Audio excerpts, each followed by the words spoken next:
let's talk about the folks that are experiencing street-based homelessness.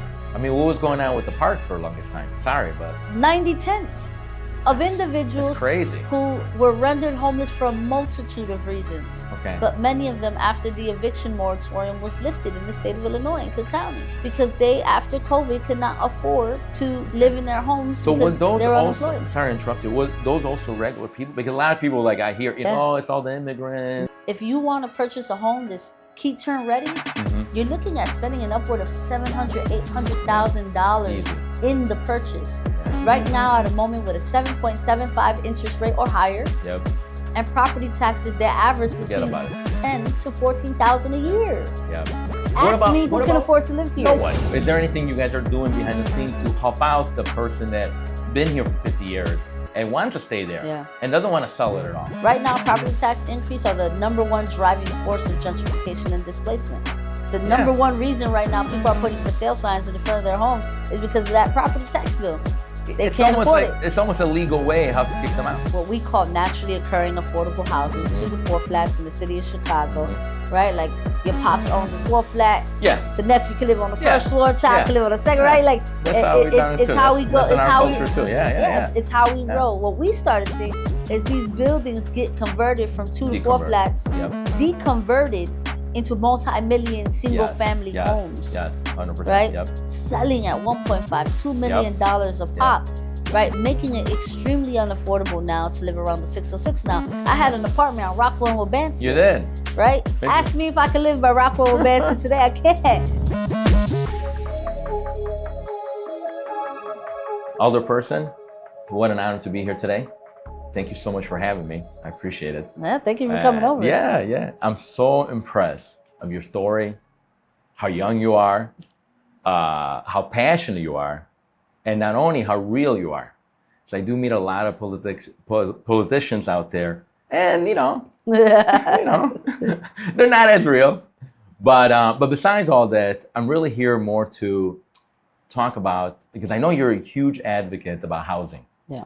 And I love Humboldt Park. I have a lot of clients who have been purchasing properties here, investors, non-investors. But lately, the past 5 years, a lot of, I call them my little abuelitas, they're moving. Yeah. They're getting pushed out. They're coming in my area. Nothing wrong. I love it, you know. Now we have Ibarito on Harlem Avenue. We love all about it. But I'm asking you, what do you think? Is it good for the community? Is it bad? Like, what's my take? Yeah, your take. Look, I'll tell you this. I was born and raised in Humboldt Park, right? My family, we grew up on Kedzie on the 1400 block, right across the street. And in my young adulthood, I've lived on every side of Humboldt. And I've lived on every side of Humboldt because I've been priced out of each side of Humboldt. And I watch families walk in my office every single day, trying to figure out, are they going to be able to stay? I mean, the last property tax assessments and the new bills that people are receiving in the mail, they're trying to understand, can they continue to afford in the place that they call home? Yeah. Humboldt Park is home to many Puerto Ricans, whether they came here right from La Isla de Puerto Rico, or they migrated from New York, Philadelphia, Florida, and every other diasporic state in the country. When we think about what Humboldt Park has turned into, I always say it's sort of the double-edged sword of community building. We have made Humboldt Park so attractive, people want to live here now. That's true. And it's interesting. Yeah, and people who unfortunately are moving in and buying property, whether that's at $500,000 or whether they're buying 2 flats and deconverting them and turning them into multi-million-dollar single-family homes. These sort of high-level, high-priced developments are pricing us out. Yeah, 100%. And so the community we work so hard to have, we can no longer afford to live in. And it's a real struggle. And, you know, when I ran for office, my commitment were twofold. That I was going to continue to fight gentrification and work on policies and pieces of legislation that would truly work to keep people in place. But that I would always build, seek funding, push shovels to the ground, and cut ribbon on affordable housing. Both affordable rental and affordable home ownership. And so when I watch people leave my community, I'm heartbroken. Because people love living in Humboldt Park. They love being close to La Division Street. I mean, we have the largest Puerto Rican steel flags you're going to see anywhere in the world. I mean, but they've been here forever, right? you know, they grew up with abuelita, abuelito, and tia, and their friends. I mean, it's their community. They know everybody, and you know what I mean? It's kind of like almost like, you know, back in Puerto Rico, or I'm from Italy. In Italy, everybody knows each other. It's nice. Yeah. It makes a difference. That's all about, I think, community. And that's right. And, you know, Puerto Ricans have always created tight-knit communities, right? You know your barber, you know the owner of the restaurant. Yeah. You go down to the panderia and get your cup of coffee. Exactly. Our neighbors know each other. And that culture, right, sort of has always produced safe communities. You have each other's back. You sort of report in on one another. And we're sort of seeing a disruption of that. And, you know, people tell me all the time, well, does that mean the Puerto Rican steel flags are gates where people aren't allowed to come in? I'm like, no, absolutely not. Our Puerto Rican steel flags are welcoming markers. But when people move into this community, I want them to know the community that they're moving into. You're moving into the heart of Puerto Rico town, where Puerto Ricans have built this community at a time when people were doing arson for profit, burning their buildings down to get their insurance claims, not caring the conditions that they were leaving Puerto Ricans in. And Puerto Ricans took this community from the ashes and built what we see today, right? Wow. They deserve to be able to live in the place they call home. Yeah. And I don't mind, like, nothing wrong with having mix, right? That's right. I don't think there's nothing wrong. No. But why push them away?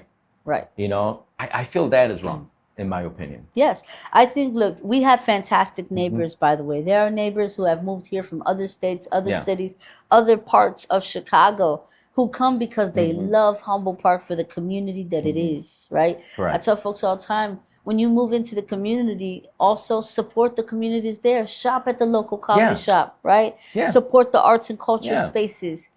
Chime in on the organizing to preserve Puerto Ricans, right? That, like, what we want are good neighbors, right? They don't all have to be Puerto Ricans. No. We want good neighbors to accept us for who we are and the culture. But maintaining that little culture there. That's right. You know, and what nothing wrong with that at all. I think everybody should maintain their little culture and have their little area, but also be able to mix as well. Yeah. I think that's what makes the beauty of America. Look, we have 77 unique neighborhoods in the city of Chicago. I tell people all the time, we're so lucky, by the way. Chicago, by far, is my favorite city, will be my favorite city. I think we're the best in the nation.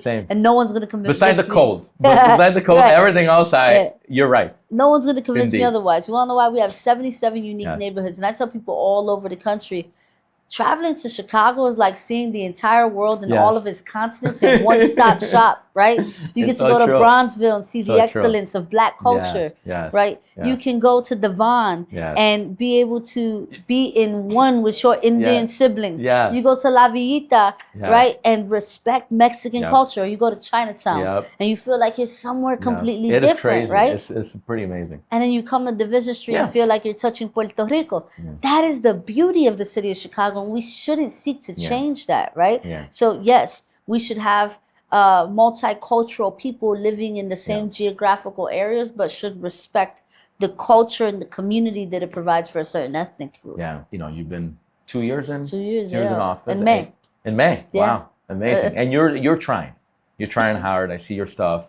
I'm in real estate, right? Yeah. So a lot of my industry are not gonna like that I'm kind of like in favor a little bit about the new ordinance. Tell me a little bit about it, like the ordinance of preservation. Yeah, so the Northwest Side Preservation Ordinance is an expansion of a pilot that was put in place by my predecessor at that time, Alderman Carlos Ramirez Rosa, and a couple others after the 606 development took place on the old trail line, right? That 606 development made Humboldt Park, Westtown, Wicker Park prime real estate. Exactly.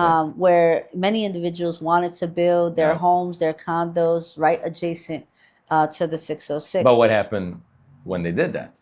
What we seen was a lot of people leave. What we also seen was a drastic increase in demolitions and deconversion. What we call naturally occurring affordable housing, 2 to 4 flats in the city of Chicago, right? Like, your pops owns a 4-flat. Yeah. The nephew can live on the first floor. Child can live on the second. Right? Like that's how we done it too. It's how we go. That's in our culture too. Yeah. It's how we roll. What we started seeing is these buildings get converted from 2 to 4 flats, deconverted into multi-million single-family homes. Yes. 100%. Right. Selling at $1.5, $2 million a pop.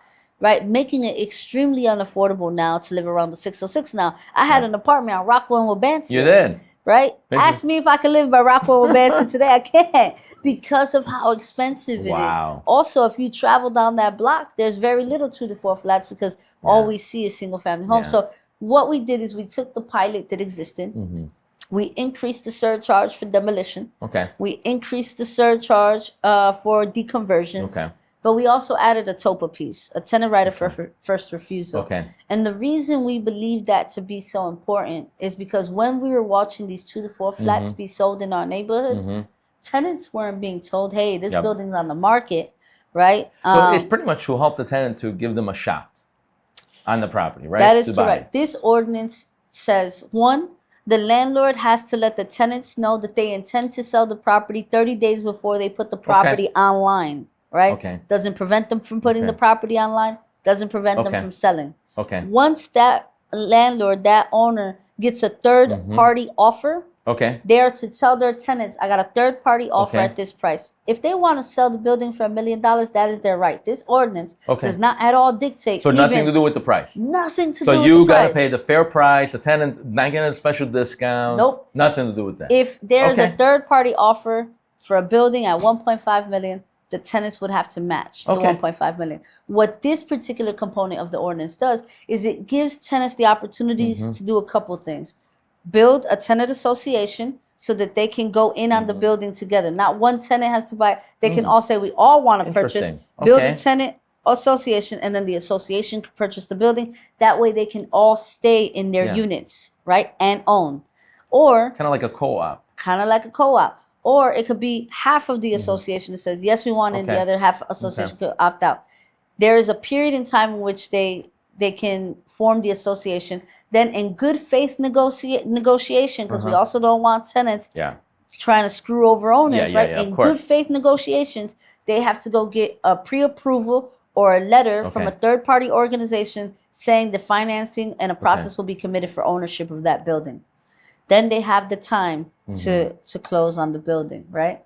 But the owner also has the possibility in a window, once the window is passed, for the tenant association to be formed, to say, you didn't form this association, please sign this paper saying you're opting out of purchasing the building. I tell realtors who live in my ward who may be opposed to the Northwest Side Preservation Ordinance, and I'm like, would you like to be pushed out of your home? What they say? No, they understand gentrification. They understand sort of, right, the impact. They are concerned with how slow TOPA can make the selling process. Yeah, I get it. If it would happen in one of my areas where I'm at, right? Yeah. I'd say that means my property is worth a lot more money. And maybe I got to be patient because now my value is so much high because the area got so good and there's all these developers. Now I got to be patient. I wouldn't even be here. This ordinance wouldn't even be here if my house wasn't worth so much more money now. That's right. So that's right. It is what it is. Yep. And you got to work with the community and got to give them a shot. Yeah. And it's not like if you would told me there was a price control, rent control, then I would probably be opposed. But there's no control there. It's fair. It's what the fair market price is. You're just giving them a shot. Yep. Whatever money is fair, you know. That's right. What the market value is. 2 things that this ordinance does. Provides tenants a shot at purchasing a building that they call home, so that they don't have to leave in a sale and a new acquisition under new ownership, right? And it also gives our people an opportunity at building wealth, right? But what about the sellers in a hurry? The tenant is interested, and the seller's in a hurry. They need the money. Yeah. They need to, I don't know, something happened, right? Divorce, somebody passed away. That can be negotiated with the tenants who are offering to create a tenant association and purchase the building, right? Look, in the process of the tenant right of first refusal, it's not meant to create issues for the landlord and missing out in a sale opportunity, right? Like I said, people are going to, third parties are going to offer them a sale price. Then they have to let their tenants know. Their tenants could say, hey, I'm not interested, continue with that sale. If tenants are in fact interested, everything is good faith negotiation, right? 1, they have to prove that they have the financial capacity to purchase, right? They can't just string along a landlord and not have the funds or not have the financial backing. So it's 30 days from the time that they got a third-party offer for the tenants to form a tenant association and then provide the landlord with an indication of whether or not they want to purchase the building. And then there is 60 days for the offer to be made. And then that goes as fast or slow as a lender would have that go. Would get it done. Right? And so here's what I'll say is all purchases can take time. You have an inspection that needs to be done. You have an appraisal that needs to be done, 100%. Right? Your lender packaging and financings have to make sense. I've watched closings happen in 10 days. I've watched closings happen in 120. Right? I've seen 6 months. So there you go. I'm not going to lie to you. So, all sales of a property truly depend on the condition of the property, the relationship between the landlord, the buyer, the lender, the realtor, right? Like there's so many factors that truly create a quick or a slow closing process on a sale. I have tenants right now who are interested in purchasing their building that is for sale. They have a great relationship with the landlord. Nice. So it's going well. And this landlord is saying, hey, I would love to be out of here next month.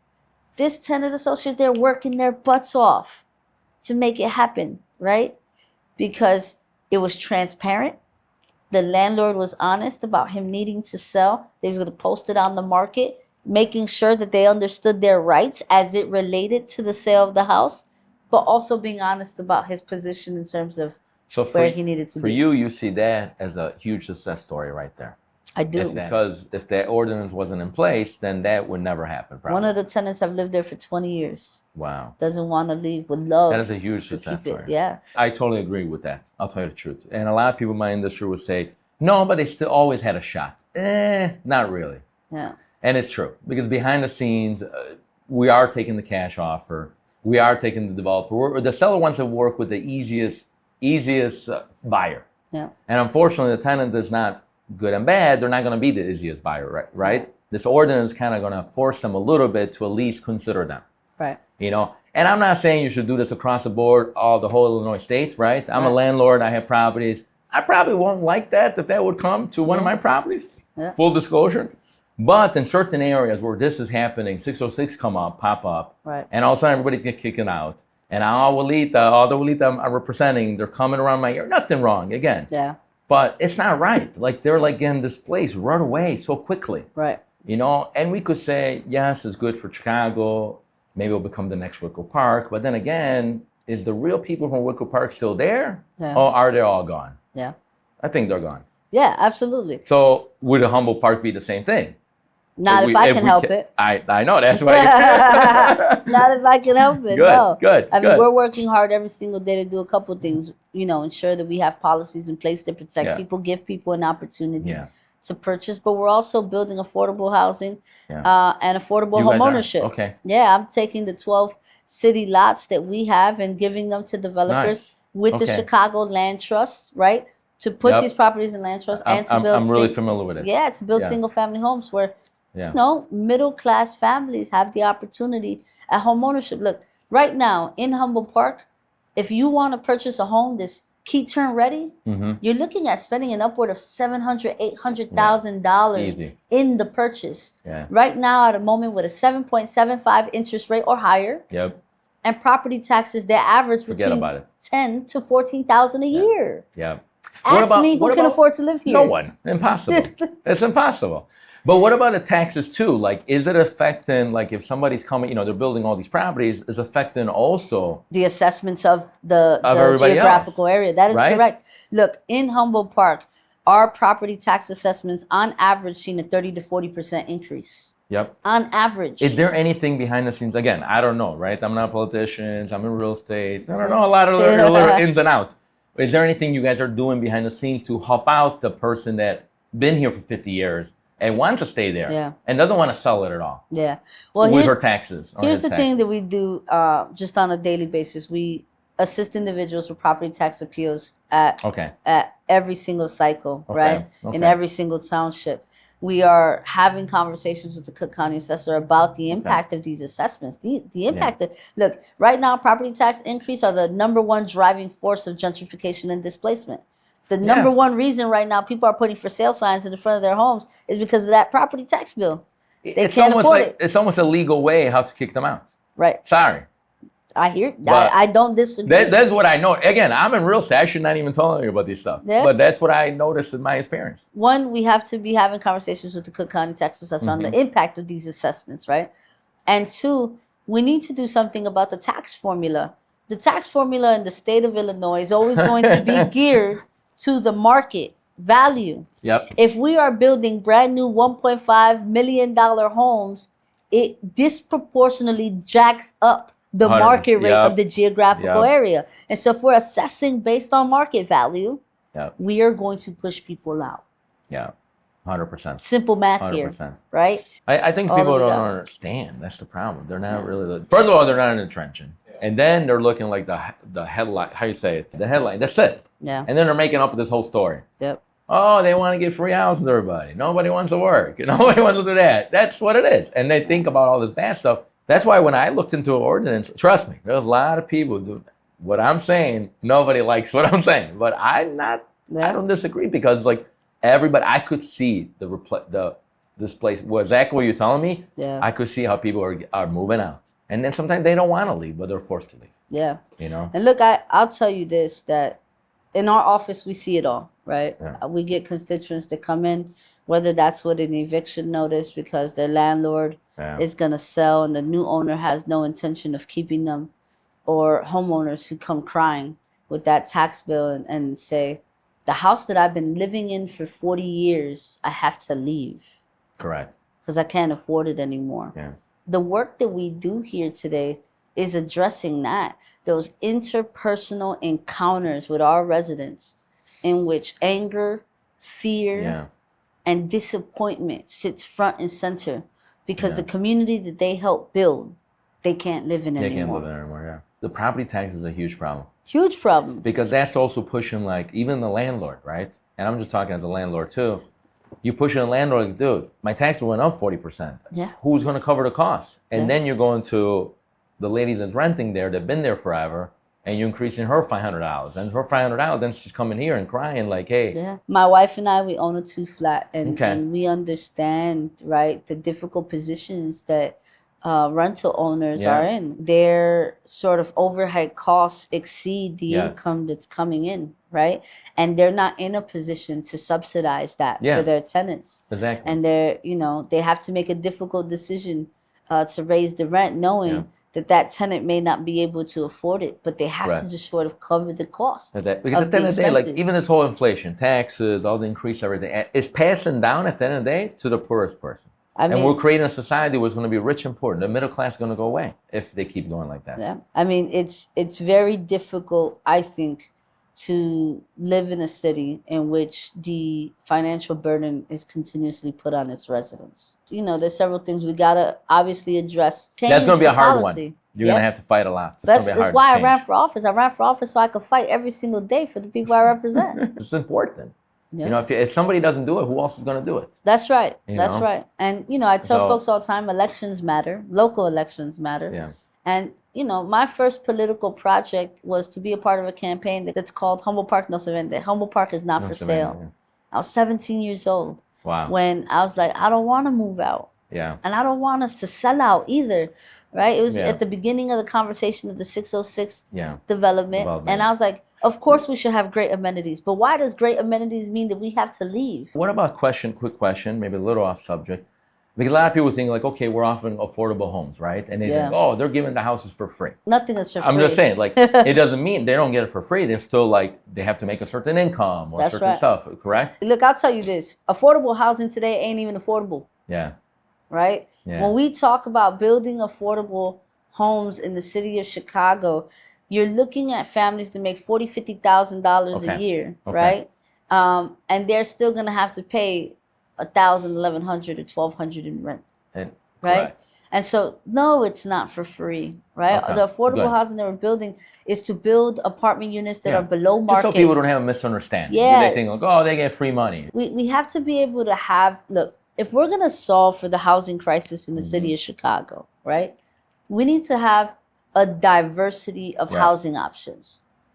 Here's the thing. We have a role for CHA, the Chicago Housing Authority, and their scattered sites, which are at 0% AMI for individuals that are well below the poverty line. They need housing too. Yeah. They deserve housing too. Yeah. Individuals that are low income, making from $30,000 to $50,000 a year, they deserve housing too, and shouldn't have to be paying 80% of their income just to keep a roof over their head, right? Yeah.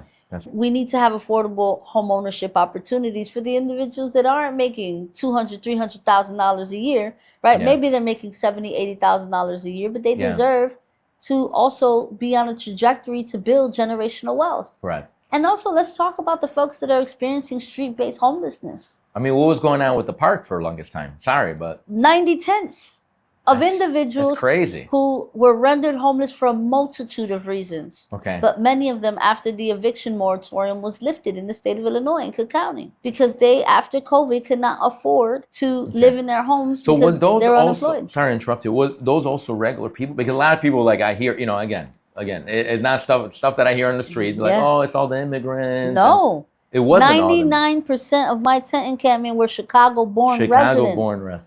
Chicago-born residents did not have shelters in their community areas, who became unemployed during COVID. Some of them were even working part-time jobs while living in a tent because the income they were receiving wasn't enough to keep a roof over their head. Wow. And so we have to think about the place that Chicago is in right now, right? Yeah. There's a place for public housing, there's a place for affordable housing, and there's a place for affordable home ownership. And, you know, I'm going to be supportive of the green social housing ordinance that's coming our way soon, because there's also a place for middle housing. Yeah, 100%. Right? And mixed housing. Yeah.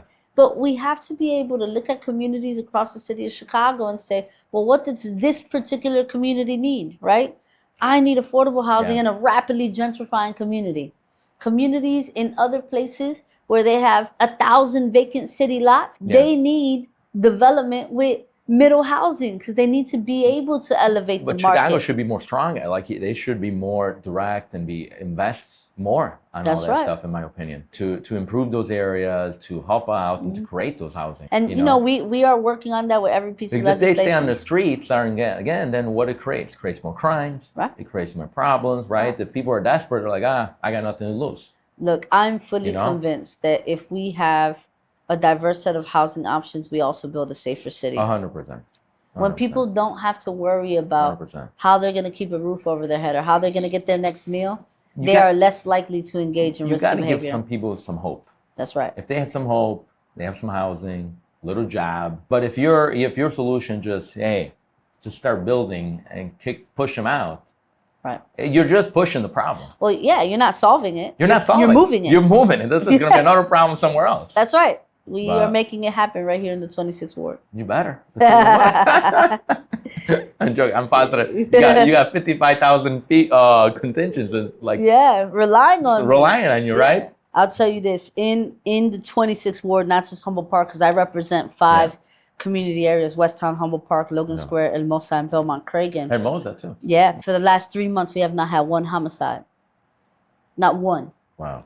And that is because we do the organizing work to make sure that people have resources, people are safe, that we're housing the homeless. Look, 90 tents in Humboldt Park, and we sheltered and housed 100%, offered shelter and housing to 100%. So you guys were able to 100% shelter? Yes, because that is what we should be doing. We shouldn't be moving the problem. We shouldn't just be taking one tent encampment from one location and moving it to another location because it makes people uncomfortable. Yeah. Right? It's why it took us over a year to have no tents in Humboldt Park, because I wasn't just going to move the problem. 100% of the residents, and I want to make that clear, 100% of the residents that reside in the park will have a place to go.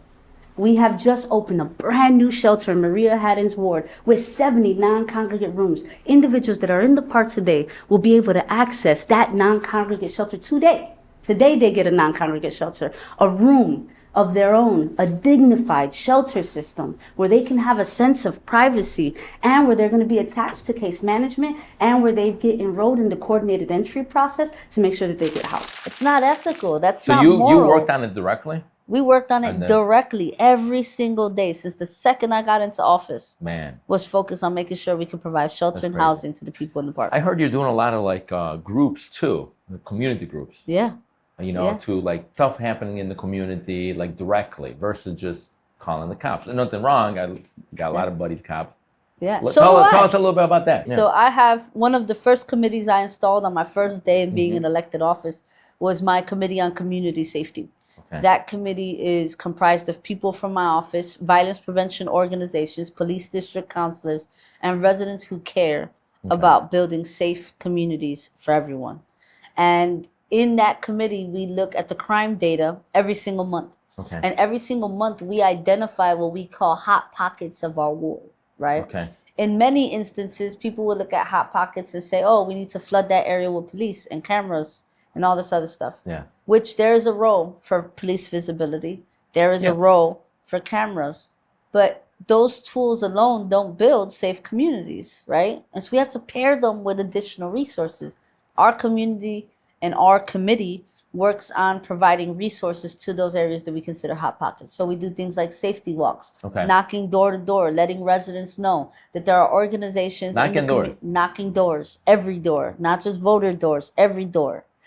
Letting them know that there are resources, victim services, violence prevention, gang intervention, that there are resources for young people to be involved in programming, boxing gyms, basketball, park district.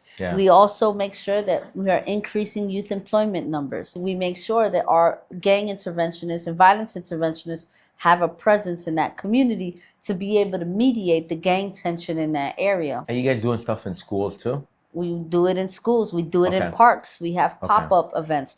Our organizations are doing what's called light in the night events. Events at night when we know most of the incidents of violence occur in the places where we know they're going to occur. It's about a couple of things. One, paying attention to the data and creating plans that the data is saying where the attention needs to be given. Thinking about safety as, or the lack thereof, as a call out to resources being needed, right? And then how do we bring those resources to the forefront? And how do we restore trust in police? How do we promote for responsible 100%. Policing? And how do we ensure the community understands that we do this work together 100%. And not separate? Especially the young people. If you're showing a good example to young people, you know, that's how you're going to improve communities. That's right. Let's say the truth. I mean, it's the young people. Yeah. And if they have like somebody they could look up to and everything, they have that hope that I could do that as well. You know, and become you. Yeah. You know, why not? I don't know how much you know about me or my campaign, but, you know, when I was running for office, a mailer came out. And that mailer published my juvenile and my early adult record. Some Humboldt Park voters got a flyer in the mail that showcases the fact that city council candidate Jessie Fuentes was arrested for battery in September 2008 as a 17-year-old. The flyers were paid for by the police union to boost the campaign of Julian Perez, their pick to represent the 26th Ward on the Chicago City Council. WTTW News reporter Heather Sharon joins us now with more. Heather, tell us about these flyers that are going out to residents around Humboldt Park. Well, the Fraternal Order of Police Lodge 7 made a $10,000 in-kind contribution to Julian Perez's campaign, who used that money to send these flyers showcasing the arrest records of Jessie Fuentes dating back to 2008 and 2009 when she was 17 and 18 years old. It's not unusual to see these kind of flyers at this point in campaign season, and Fuentes, who's now 32, is not disputing that those things happen. She is saying they are accurate. Let's listen to her response. I've been honest about who I am and where I come from. I have had my fair share of trauma and inability to cope with the anger and sadness that comes with growing up in those social conditions. And Heather, the police union's pick in the 26th Ward is Julian Jumpin' Perez, the retired house music DJ. What did his campaign have to say about these flyers? They said this is relevant information voters should know before they go to the polls on Tuesday. And I don't think Fuentes would disagree. She says this history and her lived experience makes her the best candidate to represent parts of the West Side where this sort of arrest record is not unusual. But you know what saved my life? An alternative high school right here on Division Street. Wow. That taught me about community organizing, taught me about my island of Puerto Rico, taught me about how to fight gentrification and the impacts of gentrification and what it was. It was being in that space that built consciousness that allowed me to turn my life around. Wow. I tell folks all the time, I'm proof of concept. When you believe in a young person, invest in them and radically love them, they will be agents of change in your community.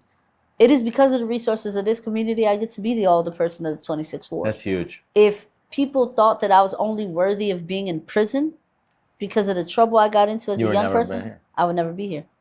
I would never be here. It took a couple people to believe in me, to see sometimes it's all the about leadership. Getting your potential out. Yes. Because some people, it's kind of like it's a weird way in sales the same thing, believe it or not. People have potential, but they don't know about it. They're not confident. Yeah. And you got to take it out. And accountability is key. I had to be accountable for the mistakes that I made. Yeah, right? of course. But I wasn't only seen for the mistakes that I made. I was also seen for so much more. I'm going to something fun now. We'll talk about the festival. Yeah, it's coming up June 12th to the 15th. It is the largest Midwest Puerto Rican festival. The largest. Wisconsin does one, Ohio does one, but we have the largest. Okay. We attract Puerto Ricans from all over the country to the city of Chicago. We have what's called the Puerto Rican People's Day Parade that takes place that Saturday on Division Street. And then we go right into the festival in the park. It brings artists from all over the Puerto Rican diaspora from Puerto Rico. But the beauty about the festival is that you see everything that's excellent about Puerto Ricans, not just music and not just food, right? But there are Puerto Rican artisans that bring the very best of their talents to the booths, right? We have Puerto Rican professionals who come and offer jobs. We have Puerto Rican police and Puerto Rican firemen that battle it out on who can cook the best, right? Right there. Right there in the park. We'll be bringing La Casita, the Bad Bunny, the pink house that's so famous, and his new album. Right, we'll be bringing that for photo opportunities. We will have a young people stage, a breakdancing stage, the big stage. I mean, we literally will have everything. We're doing a Boricua Got Talent expo for Puerto Ricans that want to be able to display all of their talents. How many days it lasts? It is 4 days, Thursday through Sunday. Thursday through Sunday. Yeah. Man. You can have a great drink, great meal, and see the best of all Puerto Ricans across the diaspora. The best kind of people. The best. Look, there are Puerto Ricans all over the city of Chicago. Yeah, and nothing wrong. Nothing wrong with that. There's Puerto Ricans that live in Austin and Garfield and Lincoln Park still that held on as much as they could in the midst of gentrification there. There are Puerto Ricans that live in Chicagoland suburbs, right? Yeah. The idea of Humboldt Park, the idea of Puerto Rico Town is that Puerto Ricans always have a home to come back to. Whether they're coming to eat at a Puerto Rican restaurant, whether they're coming for the Puerto Rican Fest, or whether they're coming to spend a summer day. Yeah. But that they have a community that they can call home. That reminds them a little bit about the island. That's 100 by 35 in the Caribbean Sea. That we can see our people hear our music and see the best murals in the city. I haven't heard something you said. Of course, I learned about you a little bit, right? And you said keeping, the Puerto Rican mind or successful people, not have them leave, because it's like almost like when they grow up, right? They're like, oh, yeah, it'll be great, and you gotta leave. You gotta go to different area. You're more like, why not stay here? Why not invest in the community? We call it the brain drain of the Puerto Rican community, because the best of Puerto Ricans leave. Because that's what we're conditioned to do. You go to college, you get your degree, you're successful, then you leave Humboldt Park. You go, you get that white picket fence, and you have a successful life elsewhere. But why not stay? Why not make it here? Yeah. Why not be a doctor in the hospital here in Humboldt Park? Why not be a school principal at your local high school? Why not be an attorney and open up a law firm here? Yeah. Why not be the best Chicago architect and keep your architect office here and not downtown? I completely agree. Why deplete the excellence of our people? Why can't the excellence stay, right? It's why I chose to stay after, going to undergrad and grad school. And I was in education for 10 years. But when I chose to run for office, I was like, I have to do it here. Yeah. I was born and raised here. This community made me who I am. Yeah. They also deserve to get the best version of me, not just a knucklehead 16-year-old that got in trouble. But I think if they let you do your thing and you get to improve the area more and more, but not improve, just bring the rich guy building his 1.5 house. No. But just improve as a community, as the people, as the local guy, and develop all together and be a good mix. I think that could happen. We will build a community that all people want to come to, that Puerto Ricans want to come back to, and that Puerto Ricans can stay in. And look, I represent many different Latinos, Nicaraguans, Guatemaltecos, Mexicans, right? I have so many different Latinos. I mean, I represent so many beautiful neighborhoods. You go to Belmont Craigan. Yeah, you're in Belmont Craigan. Yeah, exactly. There's so many beautiful Latino professionals, business owners, right? They all deserve to be in a community that they get to live the rest of their lives in, right? Let's not be confused. Belmont Craigan may not be experiencing gentrification today, but best believe it will get there. Oh, it's just a matter of time. And so my the work that I'm doing in Humboldt Park is not just for Humboldt Park. The work that I'm doing for Humboldt Park is to show that we can create a model of sustainability and that all communities will be deserving of it. I mean, look at Logan Square. There are so many Latino families that lived in the heart of Logan Square, and it's almost impossible to live there, right? You're right. And you look at Pilsen, the amount of gentrification in Pilsen. Or for Puerto Ricans that moved here 40 years ago, Lincoln Park. Or LaSalle and Clark, where Puerto Ricans first landed. Isn't that interesting? Right? Yeah. And so, you know, I know Puerto Ricans that used to live in Wrigleyville and Lakeview. Yep. We deserve to have communities that we get to stay in. And gentrification is not just a local phenomenon. For Puerto Ricans, it's a global one. We are also getting displaced from our island, right? And so displacement is personal for us. Yeah. When we have to move to a country like the United States because we also can't afford to live in our own country. Yeah. And then we come here and then get displaced from every community we plant our roots in. It is why we resist it so much, right? Because we deserve to create a home, to stay in a home, and to keep a home. You guys got to fight for it. And look, I'm going to say something that's extremely unpopular. That I think that the rich need to pay their fair share. That we have a lot of wealthy people in the city of Chicago that get taxed the same rate as a middle class and low income person, right? Yeah. I don't think that the tax formula is fair enough because we have individuals who live paycheck to paycheck. 100%. Who I agree. can't necessarily sort of assume the financial burden of the expense that it is to live in the city of Chicago. I feel like if they make everything more transparent, right? Because the rich people pay their fair share. I kind of agree too, but those people are seeing like, oh, but the city wastes all my money left and right. If they would make it more transparent, like, hey, this went here, this went there. I don't know, maybe there is, and I don't know about it. Yeah. But if they make it more transparent, say, hey, this is what's going on with your money. I'm like, we're not wasting. We need. I don't know. I think it would open more eyes. Here's what I'll say, and I'm sure you can attest to this. Like, I've had the luxury of traveling to all the big cities across the United States and many different countries with big cities. We have the best infrastructure. We do. We just do. We have good. Right? We have good sidewalks now. Are there great sidewalks everywhere? No. There's an equity issue in the city of Chicago that we fully have to address. I acknowledge that. There's disinvestment all over the place in the city of Chicago. And the more poor community is, the less infrastructure you see. 100%. But we have a streets and sanitation department that picks up our garbage every single week. A department that picks up your recycling every single week.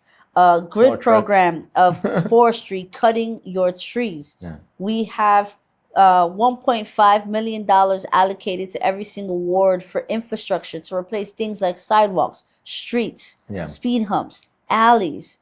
Ask me what other city gets that. I have a council member in LA who wished she had a third of what we have here, right? We have infrastructure in which we are replacing bridges, roads, highways every single day. The amount of highways we have to get around our city, our public infrastructure and transportation. So when you think about where does our money go, just look around the city of Chicago and compare us to any other city. Go to New York. I've been in a lot of cities. Yeah. Go to Philadelphia. Right. Go to LA. Right? We have the best infrastructure. We do. We do keep it pretty clean. Maybe there's certain little areas that they should improve too, but we do keep it pretty clean. I believe that there is a way to get the work done when people have critical conversations and can accept the criticism, right? Yes, I agree with you. But also listening to lived experiences, right? When you come to Humboldt Park and you ask my constituents, what's the number one problem? It's housing. The number one request here at my office, and you've been here, you've heard my phone ringing off the chain and people walking in. It was a lot. The number one request is housing. People want to know, how can I stay in my home? How can I get rental assistance? Or how can I be in a place that is affordable? That's sad. And when people say affordable, they don't mean free. They mean, how can I look at the income that I have and not spend 80% of it just trying to keep a roof over my head? Because they have bills to pay, they need to put food on the table, they have children to take care of, they got to get to and from work. Even two people working, making $100,000 is tight. Tight. Super tight. Without a child. And that's a lot. 100 grand, 50 each, and that without a child. It's tight, like you're barely making it. Super tight. We live in one of the wealthiest cities in the country. We have to be able to build systems that keep everyone safe. We have to build systems that keep everyone with a roof over their head. And we have to build systems of care. We're in a situation in our lifetime in which we didn't have a lot. I grew up in, you know, a very low income household, where sometimes we were connecting extension cords to the hallway to have light, you know? But we made it happen. We did what we could, right? To be able to feed our family, to keep a roof over our head. But I can't tell you that there weren't days where my parents weren't terrified, that they weren't nervous, that maybe they thought 100%. About making decisions they 100%. Didn't have to make. Right? And so we build a safer city. Giving the hope to the kids, going back to that topic, because even in schools, I don't know if you guys are working with programs in school to teach them that, hey, they could become wealthy. They could know about the financial system. There's a lot of schools too, they're like, you know, I don't know, these kids are overwhelmed, they have problems at home, they go there, they're not paying attention, or even the school is not really guiding them to make it in the world. It's also why my election was so important, right? I am one of the youngest city 100%. Council members out of a body of 50. I am the first queer Latina to assume the seat in the 26th ward. Look, it's important for young Latinas, Latinos, queer people to see, I could be an elected official. Anybody could do anything. Anybody can do anything. And that's huge. And that, you know, my past doesn't dictate my future. That because if you made a mistake at 16 years old, if you got a juvenile record, that doesn't have to mean that that's the rest of your life, right? That you can make a future for yourself. As of right now, I notice you're super real. And I hope, you know, I think you're going to be. But just keep this real attitude for it, and do a lot of social media. Because people are gonna love it, and you're gonna like, you know, you're gonna inspire a lot of kids. AlderPerson, thank you so much. Oh, thank you for being here. It was amazing. I loved everything about it. Thanks for the opportunity. It was good to pick your brain. Thank you for allowing me to tell a story. Yeah, and I'll probably be calling you too if I need some help. Thank you. Thank you. Ciao. All right.